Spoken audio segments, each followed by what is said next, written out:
On the site, the developer screamed at me to get off his project and demanded the foreman fire the stupid laborer. He didn't know I was the architect and owner of the firm building his tower. The developer stormed onto the site, pointed at me, and started shouting before he even knew my name. "You!" he barked. "Get your dumb hands off my project. Who let this idiot near the blueprints? Foreman, I want this stupid laborer off my site today. I'm not paying for some grunt to touch a building this expensive." I was standing by the plan table in a hard hat, a dusty jacket, and work boots, marking up a drawing. I'd come to the site that morning like I came to all my sites, dressed like the crew, because that's where I'm comfortable. "Sir," I said, "I was just reviewing the load calculations on—" "I don't care what you were doing," he snapped loud enough for the whole crew to hear. "You're a laborer, you carry things. You don't get to put your filthy fingers on the engineering. Foreman, are you deaf? Fire this man. I want serious people on my tower, not some mouth breather in a dirty coat." The crew had gone quiet. A few men looked at the ground. The foreman, who knew exactly who I was, opened his mouth and I gave him a small shake of the head. What the developer didn't know, because he'd hired my firm through 3 layers of executives and had never once met me in person, was that I was the architect of the entire building he was standing in. More than that, I owned the firm that designed it. My name was on the design,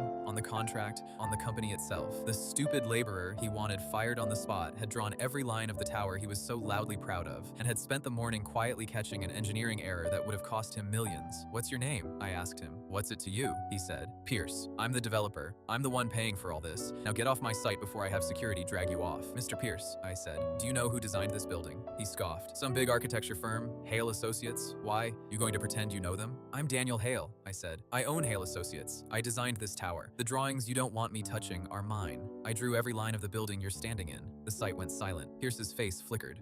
"No. You're a laborer. Look at you." "It's information you didn't have," I said, "before you decided the man in the dirty coat was too stupid to touch the plans." The color drained from his face. He scrambled. Men like him scramble. "Even if that's true, walking around dressed like a grunt, what was I supposed to think? You can't blame me for assuming. You don't look like an architect." "I look like someone who builds things," I said. "I started on sites like this one, carrying exactly what your laborers carry, and I never saw the point in dressing up to feel important. You looked at a man in work clothes and decided he was an idiot. The man you called a mouth breather designed the tower with your name on it." That was when one of the crew, an older ironworker, set down his tools and stepped forward. "For what it's worth," he said to Pierce, "that man's been on this site every week, in the dirt with us, fixing problems the suits never catch. He's the only reason this thing's standing straight. You owe him an apology, not a firing." A few other crew members nodded. The site was quiet. Pierce stood there, his finger no longer pointing, the crew watching him. "Mr. Pierce," I said, "I designed this building. I own the firm building it. And the thing I care about most on any site is that every person here, from me to the newest laborer, gets treated like a human being. You walked onto my site, and the first thing you did was try to humiliate a man you thought had no power. That tells me everything about who you are to work with." I picked up the drawing I'd been marking. "The load calculations were wrong, by the way," I said. "The ones your last engineer signed off on. I was fixing them when you started screaming. You're welcome." The ironworker who'd spoken up stepped over beside me at the plan table, and Pierce stood alone in the middle of his own site. The crew turned toward the laborer who'd designed his tower.